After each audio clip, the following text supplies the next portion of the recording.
This podcast is for entertainment purposes only and does not replace your own financial, tax, legal, or financial product advice.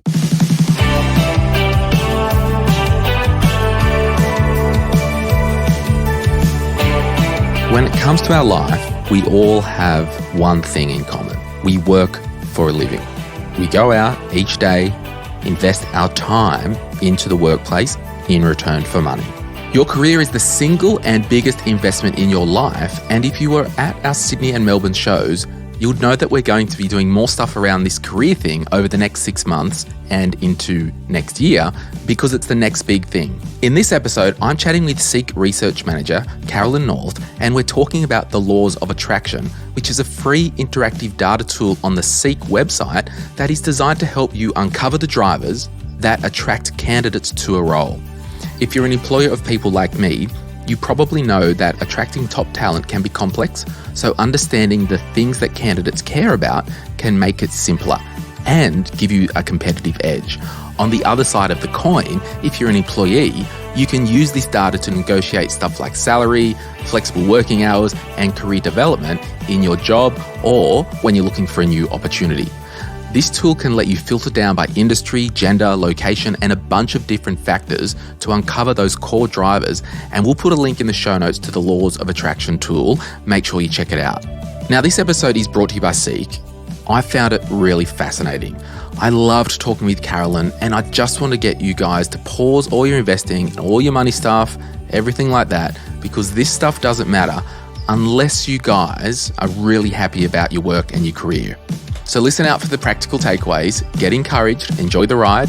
I'm Glen James, you're listening to My Millennial Money.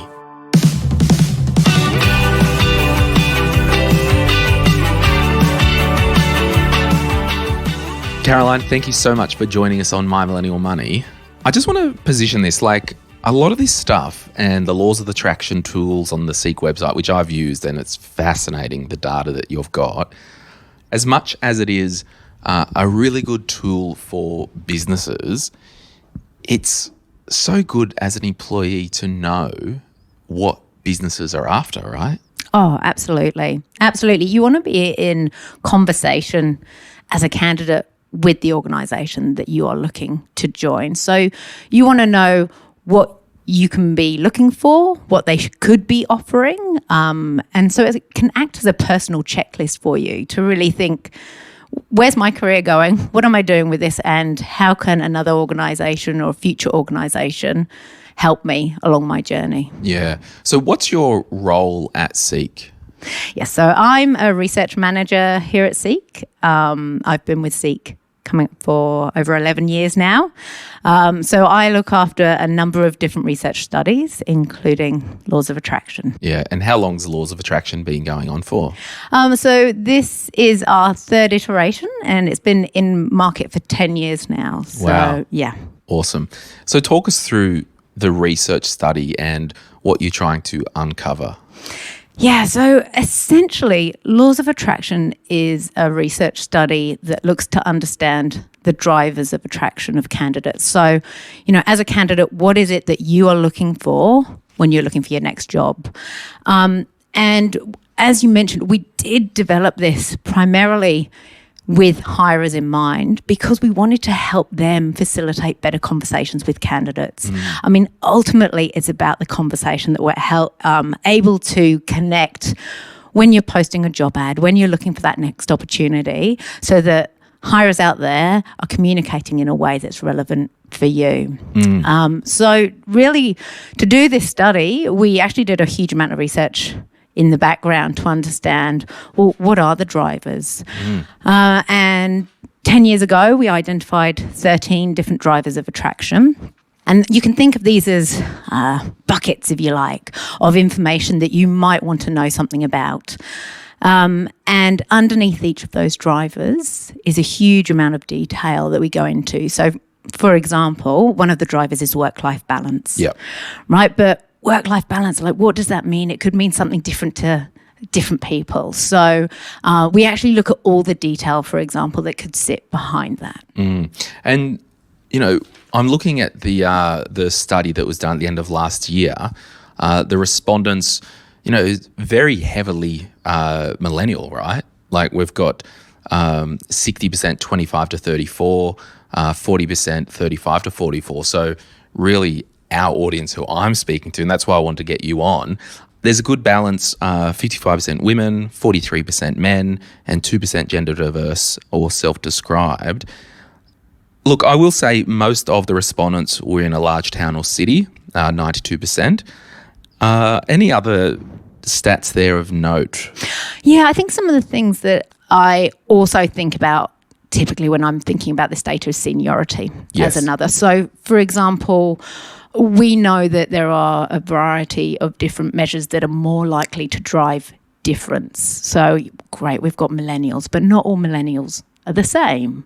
And so typically, like your generation is one driver of difference because it can be an indicator of where you are in your career, but your seniority, and that's not an exclusive to an age. So we have a variety of levels of seniority. And just on that, and this is, I've prepped some questions to ask you, and I'll always hear something and think about something and go there to the dismay of many of my listeners.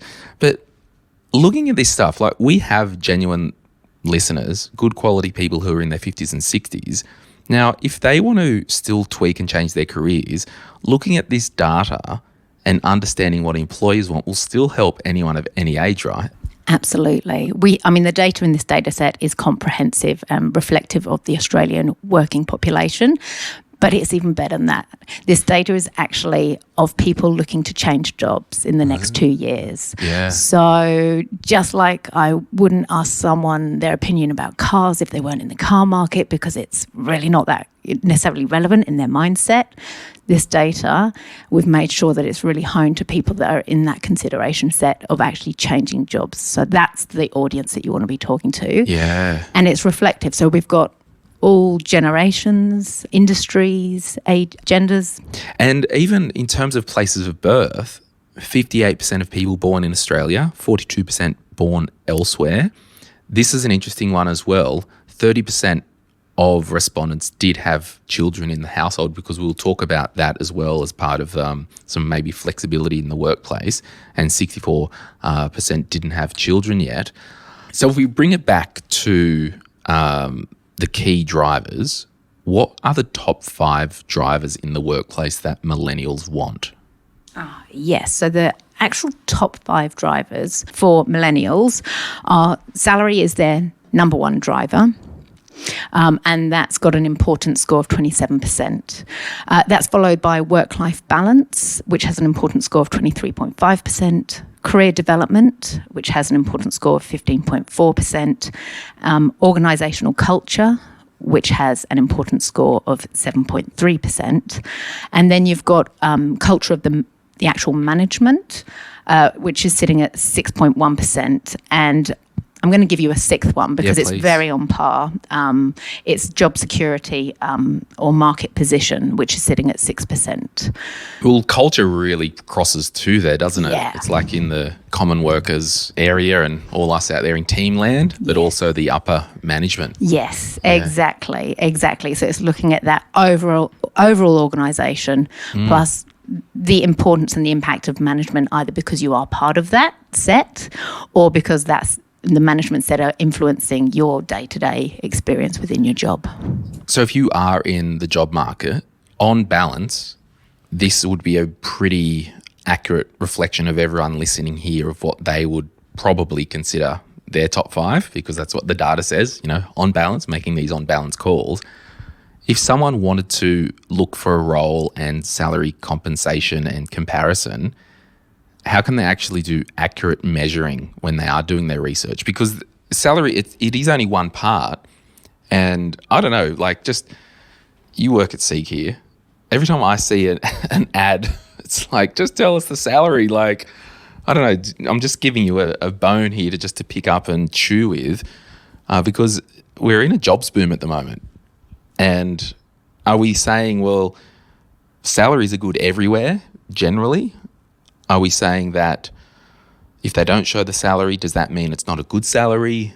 Are there any myths that you want to dispel? Yeah, so I think, the first thing is, one of the things that Seek does is it actually has a hidden salary search on all jobs. So any job that's advertised is given a hidden salary band. So one of the good things, you can narrow within a field. Now, you can't get down to that detail, but you can always narrow jobs down to within a field of a salary band, whether or not it's explicitly advertised on the job in their job ad detail. Yeah.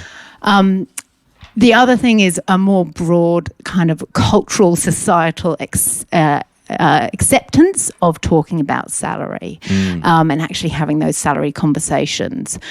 Because when salary and compensation is the number one driver, it's not just saying, I want more money. It's the conversation around, I want to know what the money is.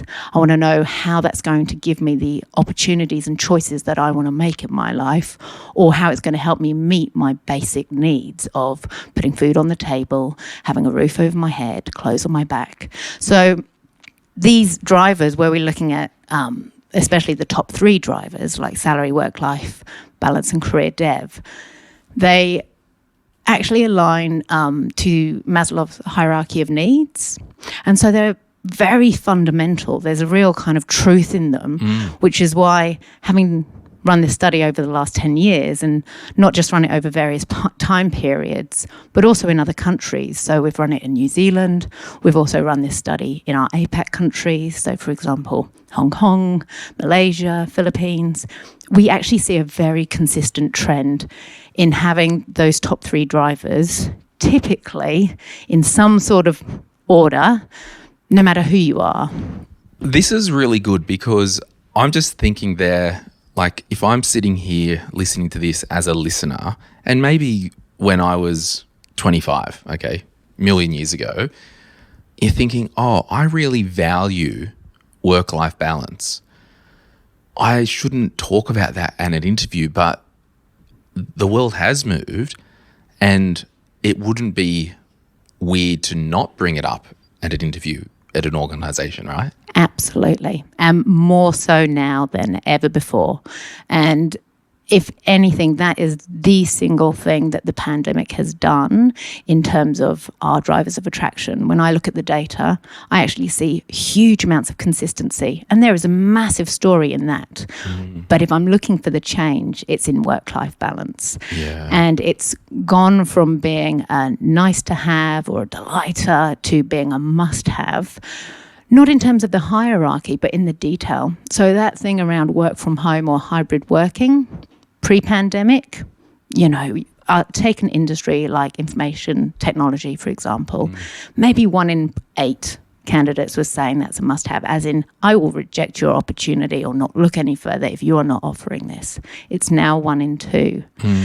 And behavior change is incredibly difficult. Like as a marketer, as a researcher, this is literally what I spend my life kind of doing and supporting behavior change. And it's incredibly difficult to get, which is, again, why we see such stability in this fundamental data. So when something like the pandemic and you see this seismic shift, and it is around the perception, as a candidate, I can ask for these things, talk about these things without thinking it's going to negatively impact on my career opportunities, on my earning potential, on my perception in the workplace.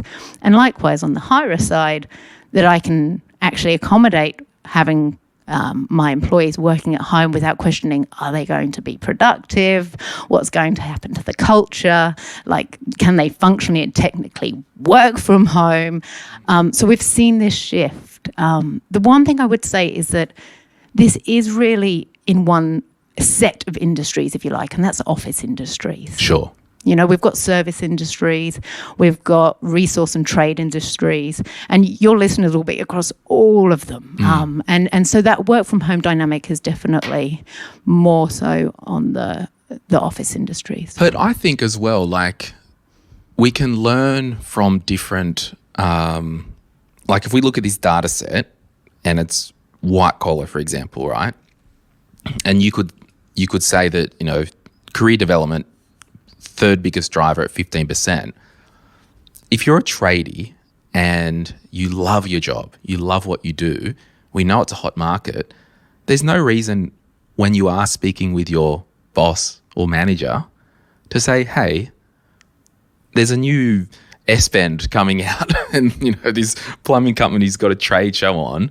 I'd love to go along. I'd love to learn. I'd love to then come back and, over lunch one day, just share my top 5 learning. So as much as this is white collar stuff, I honestly believe that we can glean and adapt a little bit to every profession. Oh, 100%. And I mean, the office or white collar base really is specific to work from home, hybrid, where we've seen this massive leap and jump. Now, if we were looking at like trades and resources, for example, the focus is more around flexibility of timing of work. So being able to take unpaid leave or time in lieu, for example, working different rostered schedules. So maybe it's a 9-day fortnight so it's around like work-life balance is universal, but it doesn't look universal. So the need for it we all have, but the way we want to experience it is very particular to our own life circumstances, our own life stage. So maybe we've got family, but maybe we don't, and that might massively determine whether or not we actually need the flexibility to fit around school pickups and weekends, or whether it's a flexibility because actually I want to get out of here. I want to go on holiday somewhere. And I love these conversations, and thank you just for letting me take it anywhere, because this stuff is so valuable. There's one thing that all of us have, and that's a career, and we need to do maintenance. We need to invest in our own career. And I'm just thinking practical takeaways for this episode. If you are looking for a new job, if you are looking to stretch yourself and get out there, straight up write down these 6 things: salary, work-life balance, career development, organizational culture, what's the culture like at management, and job security / employee turnover. Write those 6 things down. That is the premise of some questions that you can ask a new employer. Absolutely. Yeah. That is the value of this episode right now for you if you're on a tram in Adelaide and you're in the job market, right? Absolutely. Remember, those interviews are 2-way. Yes, absolutely. And for example, like if it was an office-based role and it is, if you mention, so what's your view of work-life balance, for example? And then the interviewer goes, 9 to 5 and, you've got X amount of days holiday per year and you come to work, you go home and, it's strictly business. That could be an indication there of the follow-up question you're going to ask about culture anyway, right? Absolutely. Yeah, because all of these layers are there's a lot of interplay between them. And interestingly, what we actually see when we look at people working in the HR and recruitment industry is career development, for example, isn't on their top 3. That's the industry they're in. They perhaps implicitly know it. But I think what's more interesting is that in their top 3 is culture of the organisation. Yeah. Because they understand the role that culture plays in an organisation's ability to actually deliver on everything else. So being able to have a transparent culture around salary and compensation, talking about annual review periods, for example, or benchmarking of salary, having a culture that actually allows for a variety of work-life balance options and not just ones that only suit a particular type of person, for example. And, culture to be able to support someone's career development within the organisation. So there is a lot of interplay between a lot of these. If I just press pause and sidestep to the right for a moment, we've got a heap of people who listen to My Millennial Money and they run a business and they may employ people. And what are you doing listening to this? You should be over listening to the My Millennial Business podcast. But anyway, hang on until you go over there. So for those business owners, how can businesses ensure that they have these drivers in place as an offering? Because I'm a business owner, I want to attract good quality people, and I want, it's this, what's good for the geese is good for the gander thing, right? And you said it before, it is 2-way. But for the business owners, can they also write down those 5 or 6 things and do a self-assessment, and then at the next interview with the candidate say, here are some top 5 issues. We think we pay people good. We've got good work-life balance. We offer some career development. Culture's pretty good. We don't have a high management team, so forget that. And the shortest standing employee has been here 3 years or something like that. Yeah, absolutely. So this study was actually sat in the heart of employer value propositions. And so understanding and being able to talk to organisations about what their employer value proposition is. And an employee life cycle, we typically look at it in 3 phases. So you've got the attraction phase, which is clearly where the laws of attraction absolutely sits in its heart. Then you've got the engagement phase, where you are interviewing through to probably the first 3 months of onboarding. And then you've got the retention phase, and that's your existing employee base. And you can think about all of those phases, those 3 distinct phases, and really break down what are all the touch points that you are having in your communication with candidates or employees that you can influence what you are saying or what you're providing, and using it again as that 2-way feedback loop. It's not just what you're saying, it's listening to what the market wants, either externally or your existing employee base, and reflecting on that. And the laws of attraction data is a great base to be able to sense check that against. And as you're talking, I'm writing things down. It's the law of attraction, which is very similar to like the law of cause and effect, right? And, if I do want a 6-pack, well, what I need to do is reverse engineer it and do 50 crunches a day for probably, in my case, 21 years straight, right? But it's back engineering it. So I just love talking about this stuff because so many of our listeners are employees, and there's so many business owners as well who employ people. And, and we talk about, like, to the engineers that are listening, hello, sorry, I always annoy you, to the scientists, for the data people, you can have your next job hunt or your job role data-led by just following this data. Absolutely. And you can have a really strong data-driven conversation when you are trying to influence either yourself or if there's other stakeholders as part of that decision-making process, and actually use the data to support your decision-making process about, well, if we want to be competitive in the market, and fundamentally your employees are your number one asset to your business success. So if you want to be able to be competitive, and it's a competitive market, like more so now than ever before, but actually always, because you don't just want anyone, you want the best of the best. Then using data to help support initiatives or clarify initiatives. It's not always about doing something new. It's just raising it to the surface and go, why aren't we talking about this? We do this. Why aren't we talking about it? Let's start talking. This is so fascinating, just giving this the space in the room. Like, if you go for a new job and they do not talk about your career development, work-life balance, or the culture of the team, sure, you might hear that it's a 90 grand salary or a 65K salary. Awesome, taken as read. It's a non-starter, really. Like, because if organizations don't have this as culture, they're going to be left behind. And as we were walking to this room, there was a big ice cream machine out there, a big freezer, and there's all these ice cream for staff. Clearly, I don't work here, or there'd be none left. Like, you guys breathe this stuff, right? Yeah, absolutely. We do live it and breathe it. I mean, clearly I've been here 11 years, so it's testament, because that is such an important part of this as well. It's not enough just to talk about it. You have to deliver on it, because the most trusted source of information about what your organisation is like are the existing employee database or the existing employee set. So it's not enough just to advertise it, because you will get that person in the door and it will be a revolving door policy and they'll be straight out if you're not delivering against what you've promised.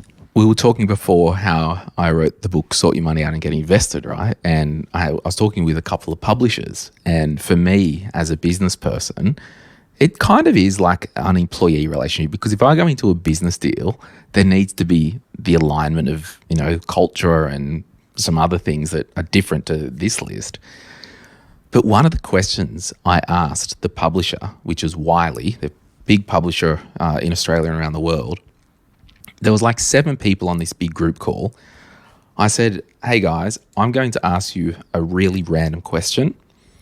And I said, I want to know how long each of you have been employed by Wiley, the publisher. The newest employee there had been there for 7 years. Wow. And- That's amazing. And when they finish that, I'm like, I choose you guys as my publisher because I know that the culture in that place is one that I want to connect with.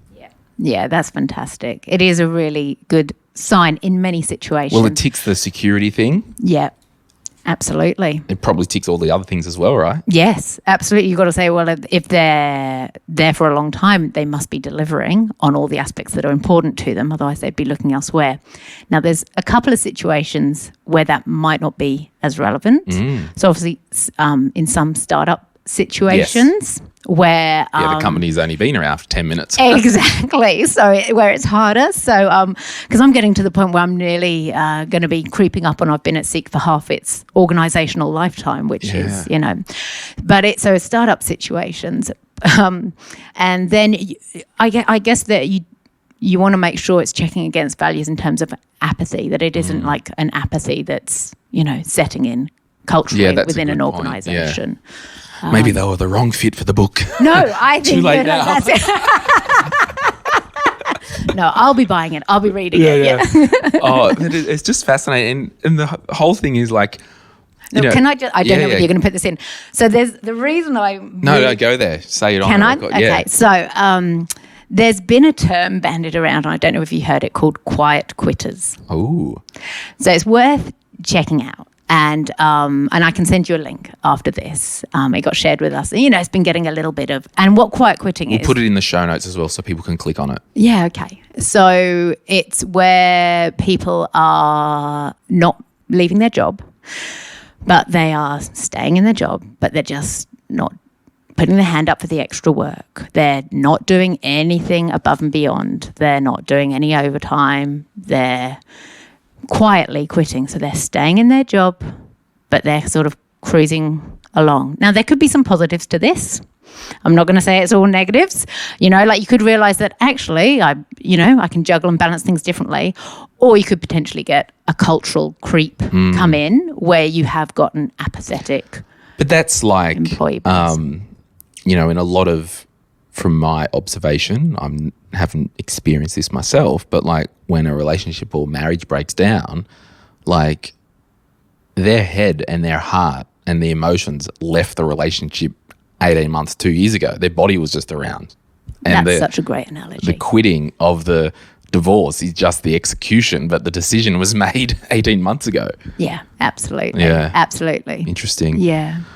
What we're going to do, we'll take a quick break and then we're going to come back and we're going to read a couple of comments that you guys wrote in on Instagram, and we'll just chat about it, and we'll be back right after this. If you're after personal financial advice, don't get it from a podcast. If you would like help based on your own personal situation, head over to sortyourmoneyout.com. Click Get Help and we'd be happy to introduce you to one of our trusted advisors. Our panel of advisors, mortgage brokers and accountants work with clients all over Australia so they can connect with you wherever you are. That's sortyourmoneyout.com and click Get Help. Okay, we're back. So I put up on Instagram that I was meeting with Seek today, and we're going to have a chat about this data stuff and, all the things that we have in the workplace and whatnot. And I just threw it up there for any questions or comments. So, Caroline, can you see any comments there that you think might be worth talking about? Yeah, absolutely. So I've got one here, which is offer flexibility for working parents. And I think this is really important, especially for millennials, thinking about the life stage that kind of as millennials you're in, and ensuring that it's working parents, so reflecting the diversity of your workplace and the diversity of the needs across both mothers and fathers, or mothers and mothers, or fathers and fathers. And it really ties into the focus around work-life balance. And so there's lots of ways that this can be communicated, and it's interesting because it's one of the things that we actually see, a significant difference between, say, millennials and Gen Z is around parental leave, and that desire and need to have communication and conversations around what parental leave policies are for organisations. Yeah, it's actually, as an employer of people, if one of my team asked me in confidence, hey, parental leave, what's the deal? I can't be upset because welcome to life. People have families. And, if it's a problem, you don't want to be around that employee long term anyway, right? Oh, absolutely. And so there's you've got the parental leave, and you've got things like, do you have return to work flexibility so that people can take a working day as they work up to coming back to work, for example. At Seek, we call them keeping in touch days when you're on parental leave. And then there's also coaching someone back into the workplace after being on parental leave. But then, of course, once you've got the family aren't, it's not just a 1 year parental leave experience. You've then working in with what's that flexibility going forward. So, are there additional leave days, flexi leave days, for example? One thing I think COVID really helped with in society was that whole thing that person you're having a Zoom call with, it's not a position, it's a person. And there is a little kid that's running behind the Zoom thing. Oh, the news reporters. They were the best, weren't they? I saw a meme the other day on Instagram, and this guy was doing a live Zoom to like a BBC or something like that. And his flatmate tied his hands up and and he hopped through the back of the camera trying to scream, help, like he was kidnapped. It was hilarious. Oh, that is brilliant. Yeah, so everyone, try that to your flatmates if they're on an important call. Tie yourself up and pretend you've kidnapped. Keeping it real. Yeah. Parental leave and families and kids, like if you're an employer and you expect people never to take leave off, you're in the wrong atmosphere. You're on the wrong planet. Like, welcome to life. Yeah, absolutely. And welcome to life. It's not just parents that want the flexibility. Like at different points in time, we want it for different reasons. And it might be carers leave. Maybe it's not our kids. Maybe it's our parents that we're having to think about or look after, or our partners. There's all sorts of reasons. And then there's I want flexibility in my life because I want to have the life that I want. Absolutely. Yeah, thanks for that, Marie_H123. But interestingly, so my work contracts with my team, it says, you get 8 days sick day a year, right? And each year they roll over. Now, I've got a staff member off sick today, and staff members get sick, I get sick. Welcome to life. That's this whole baseline thing. Welcome to life, people. Like, if you don't have realistic expectations as an employee or as an employer, we need to have that, spoon of sugar or whatever the saying might be. Not even a saying. But I don't log into Xero and update it. Like, who cares? There's 8 a year. If you have 10 ad hoc, sweet. But because we've got a good, robust relationship, my mantra is don't screw me and I won't screw you. Like, might be harder if there's 1,000 people in the building, but absolutely. Oh no, but that's it. Like, you've got to have the policy that reflects the organisation where it's at, what its needs are. But pretty sure it is still the same policy. I haven't actually checked it out, but it was unlimited sick leave when I joined Seek. Unlimited. Yeah. Because you've got a culture where you're not going to abuse or use it. And if you need it, you need it. And the company cares. They care, and they want you to feel unstressed and supported for whatever need and period that you have. And I think, it obviously different. Like, I wouldn't blatantly come out and say that I can pay for unlimited sick leave at the stage of my business, but it is that whole, I want to look after people, and the minute I sense someone taking advantage of my niceness, I start to snap. Probably need to edit that out, but whatever. Stuff it, we'll leave it in. Keep it in, keep it in. We will, whatever. Hey, there's a question here. Keeping it real and welcome to life. That's right. Okay, there's a question here, or a comment, _ANTZL, and she wrote, mental health days. Now, I have seen this creeping in. I might be a bit of a boomer, happy to be that way. And I joked before that you get 2 a week. It's called Saturday and Sunday. and this is coming from somewhere. I'm bloody in my bag there. I've got my Zoloft. Like, I'm very acutely aware that I have mental health issues.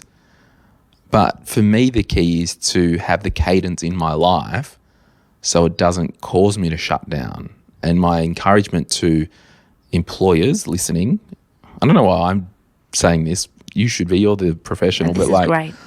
my encouragement to the employees would be, look after your team so they don't need a mental health day. How about that?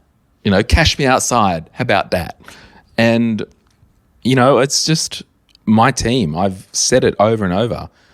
I want everyone just running on 80%. I don't expect 100 or 110%. There will be weeks. We're on tour at the moment. We've got to come up and smash 100%, 110% for short periods of time. But it's not good for me to run on 100% 25/8. And I'm a person. So how is that good for any of my team to run on 100% 25/8?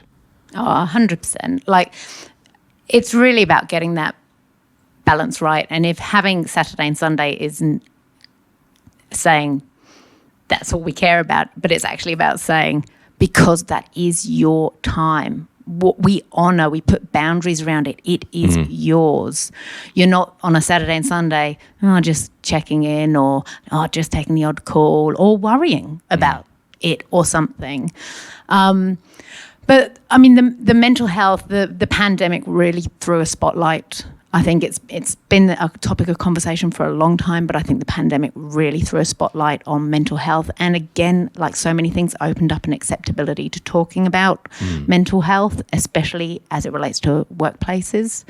And the acknowledgement and reflection that mental health is always there. Like, it's not broken arm that you then heal from. It is the arm. It's your mental health is something that you should be caring about 24/7, 365 days a year. So, and if it's a case of, well, this is our company culture that Saturday and Sunday are your mental health days, that's it. Like, max those out. Like, that's, and you know, if it's after 5 p.m, that's your mental health time. Max it out, because we are not going to encroach on it. Or, you know, there's so many ways that you can approach it as well. Like I remember chatting to an organisation, and this was a sales and recruitment organisation, where they had a Friday afternoon off policy every week, Friday afternoon off, which for a sales environment is, you could say, unusual, but it did great things for the team, massive things for their culture and of the organisation, their ability to attract. Like, they had recruiters wanting to join them, for example. So it has a full circle kind of ability and focus on attracting candidates. Yeah, and I think, and I'm just speaking for myself, everyone. I can't imagine everyone else's situation, what they're going through. But on this mental health day, you know, Glen James, I may have said Zoloft before, I meant Effexor is my medication. It doesn't matter, but whatever. It's the perfectionist in me if I misspoke before. I have a personal responsibility to make sure I am as mentally sound as possible, and I have to bring that to work. Now, when I see the mental health day thing, I don't know if I would want to or need to mandate it in my team or my culture, because, you know, we're about to do this 4-day work week trial, and for me it speaks to your workplace shouldn't be putting that much pressure on you to need to take time off in addition to 2 days of breathing space, or, you know, that's kind of my heart around this discussion. Because if I said to someone, oh, yeah, we're having one mental health day, or you get 5 days a year or whatever, it's not solving the problem if there's a structural problem with like points 3 and 4 about the organisational culture, right? Yeah, exactly. So for example, at Seek, we have flexi days. Now, they're not mental health days. Are they Saturday and Sunday? Yeah. Yeah. We get 2 every week. Oh, wow. You look after people, you guys. Oh, look, I get more than my fair share. I'm part-time. I only work 3 days. So, awesome. And I've only ever worked 3 days at Seek. Yeah, talk to us about that. Like, is that just the value of yours? Absolutely. So it's why I took the job at Seek. It was a 3-day role week. So because when they said, oh, she's only available these days for the podcast, I'm like, oh, okay, the US president, is she's that busy? No, I'm joking. She is in demand. That's right. I have a very demanding life outside of Seek. Yeah. No, so that is the reason. It was a 3-day week job, and that's what I wanted. Like 11 years ago, I wasn't sure where I was going or what I wanted to do. It was a 3-day-a-week, 12-month contract. Perfect. And then lasted when 11 you know years. exactly, it turned out this is what I want to do and this is where I want to be. But the part-time nature of the gig, and that's my work-life balance. That's my mental health. That's, my needs being met for me and what I need and want out of a career. But this thing, so we at Seek broadly, we have flexi days, and I think it's 5 flexi days a year that you typically get if you're full-time. Now, they're not called mental health days, but essentially they're there to support you in whichever way you need. Now, culturally, we're saying, you're responsible adults to, if you need that to have a down day where you're just like, I need to tap out and it's not part of my holiday regime or my, other commitments. Or if I need doctor's appointments and I just need to run my life admin. And if I don't run my life admin, I'm going to get stressed out and my mental health's going to go downhill. And I get it. We all know that having a school day off feels better than having a Saturday or Sunday off. Like it's just this, I can get ahead without life getting ahead of me. Absolutely. Absolutely. Maintain control. Stay on top. Can I just, and we do have to finish, Liv said having a healthy and authentic culture. Yeah, absolutely. There's a lot there about flexibility. This is a good one from Ectopic Yoke. Okay, might be a story there. A boss who actively supports continued growth and learning. So that's the L&D stuff. A team that's like family. I would say on the team that's like family, right? And this is so crazy. Like my team, and Nath, Rach, delete this out if you want, don't care. We've talked about this, This is an example. If this makes it to the podcast, when I talk about my team, we've agreed that if they don't feel comfortable with it going to air, it gets deleted.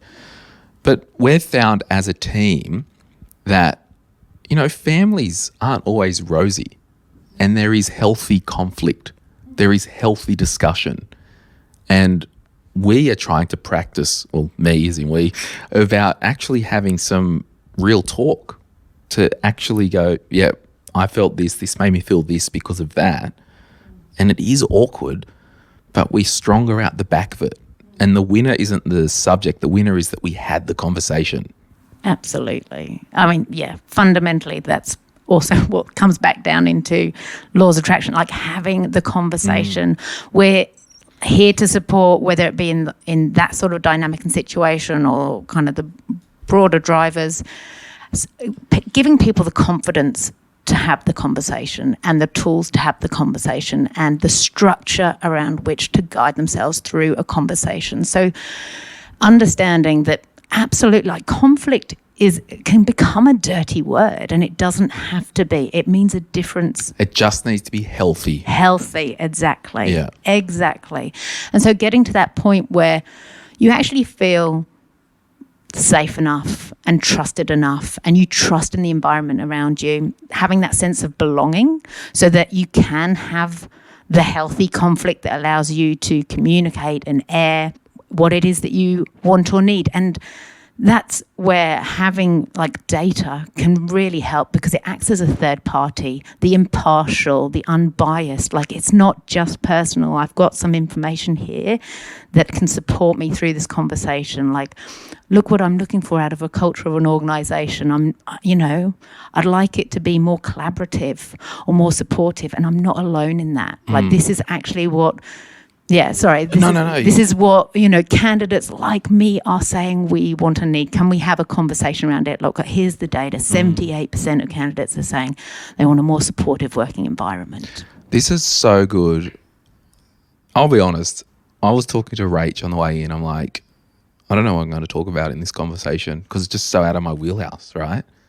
But this is so real, and all the stuff that we have to acknowledge as part of our career, right? Absolutely, Glenn. This is why I've been talking about it for the last 10 years, because it is so real. It's so fundamental, and there's so much truth in it that everyone can be a part of.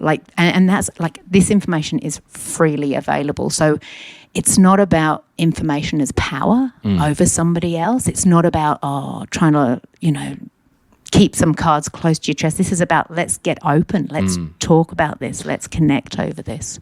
And you can just Google seek laws of attraction, and there's a cool tool. You can do all the filters. Anyone can use it, employers, or if you want to see what other employees might want in your career or field, it's awesome. But one thing that I want to finish on, and it wasn't planned in any of our prep that I did, I wrote those 3 words down there. What are those words? Don't feel guilty. Now, a lot of you may feel guilty about saying, hey, I just want to work 3 days a week. Because what happens in culture, imagine you park a car in the middle of the forest. Nature is coming at that car so thick and fast, and it's going to grow all over it. And it's just going to absorb, like we've seen the old wood sheds, everything gets absorbed back into nature. It's just a matter of time, it covers up. So by you saying, for my life goals, for my mental health, for my XYZ, it makes sense to me that I can work 3 days a week and maybe study and then do a volunteer day, planting trees, or do whatever you want to do.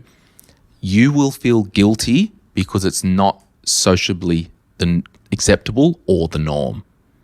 And all your friends and family are going to be coming at you thick and fast like that car body sitting in the forest getting overgrown and wants to bring you back into society. So you can't feel guilty. Do not feel guilty because your goals matter, your values matter. They're not anyone else's. And this is kind of the whole thing. Like, salary is one big part because you can have you can have work-life balance, 100% life, no work. There's no salary. So Absolutely. So salary is important, but if I stop paying you, you're not staying around the business because we've got a good culture. So it's all about balance.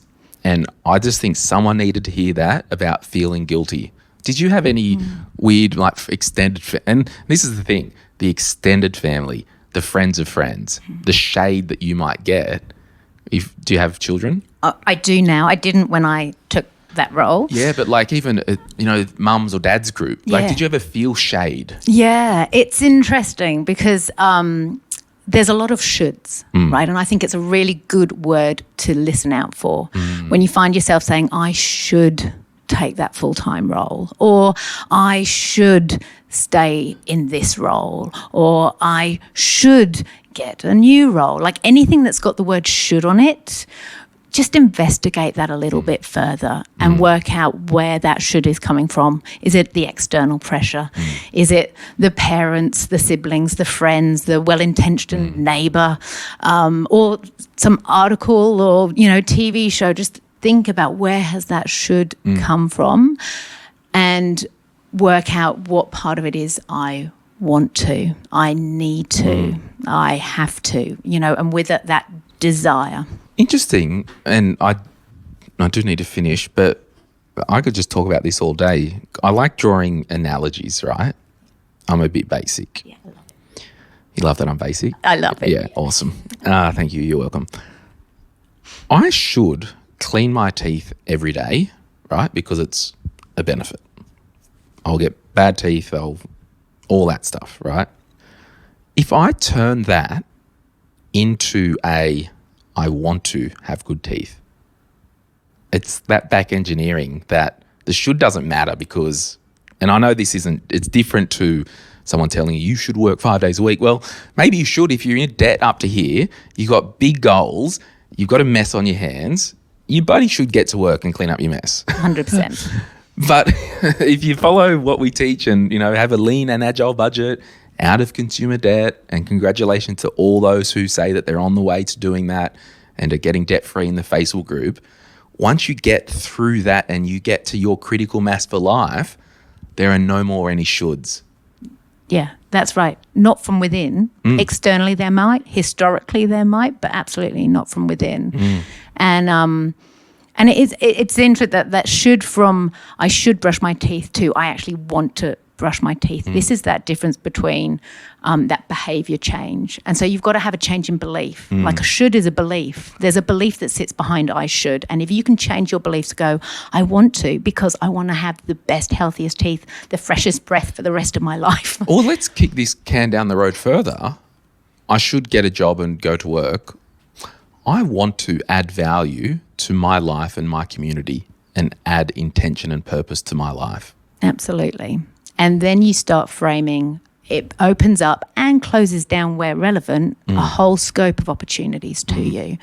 And you start becoming much more intentional about who you are, what you're willing to compromise on, where you're willing to extend yourself, put yourself out to, and start thinking about, well, what might I need to do to get there as well? What new skills, what new tools, what new people do I need to meet? Where do I need to go? Well, I've got to leave it there. Thank you so much, Caroline North, for coming on and for Seek for giving us your time. I'm going to steal from the My Millennial Career Girls podcast. What is the best or worst career advice that you've ever received?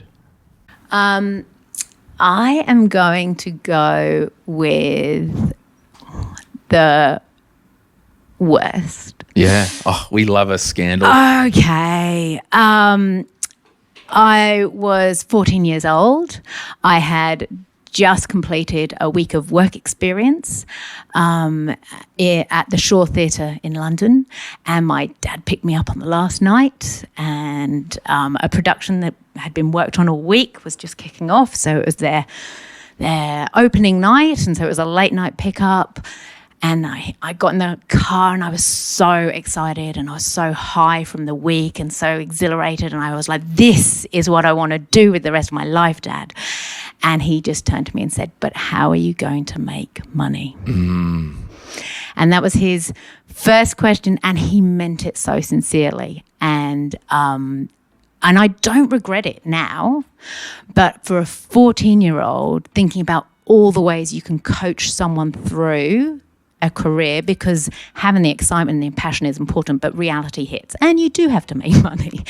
But knowing that that's not the be-all and end-all. It's like he jumped to the laws of attraction, number one. How are you going to make money? And it was like, wow, I know that's a part of it, Dad. But it actually killed the passion because and the parental approval. Yeah. It's that the shoulders. But I actually fundamentally don't regret it, but I can just see there was an opportunity to have a much more curious conversation at that point in time. He could have asked more questions before asking that one big one. Well, great way to end. Caroline North, thank you so much for joining us on My Millennial Money. Thank you, Glenn.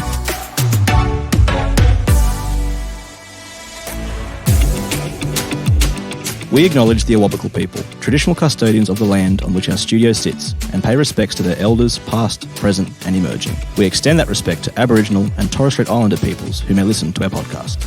My Millennial Money supports a variety of charities, and we encourage you to consider giving as part of your overall financial strategy. If you would like some giving options, or if you're unsure about which charity you can support, head to mymillennial.money/charities for more info.